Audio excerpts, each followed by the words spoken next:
ერთი მასწავლებლის უკანონო დაპატიმრებით მხოლოდ ერთ მასწავლებელს არ იჭერენ ბევრი მასწავლებლის თავისუფალ აზრს, ბევრი მასწავლებლის მოქმედებას. მასწავლებელი ნინო დათაშვილი უკანონო პატიმრობაშია. ამას ისიც ემატება, რომ ნინოს აქვს ძალიან მძიმე ჯანმრთელობის პრობლემები და რატომღაც ის არ გადაჰყავთ საავადმყოფოში.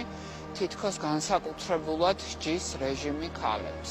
ჩვენ უნდა გავიხსენოთ, რისთვის არის ეს მასწავლებელი დაპატიმრებული, რა ქონდა წინაპირობა, რა საპროტესტებდა, უმომავლობას, ჩაკეტილობას და მტერთან მეგობრობას. მოსწავლემ თუ იცის, რომ მას ასწავლიან ისეთ რამეს, რასაც თავად არ აკეთებს ის, ვინც არის მასწავლებელი, დამაჯერებლობა არ აქვს ასეთ ცოდნას. შესაბამისად, ვფიქრობ, რომ დღეს ყველა მასწავლებელი ვალდებული არის საკუთარი საქციელით დაამტკიცოს, რომ თანადგომა არ არის სარიელი სიტყვა.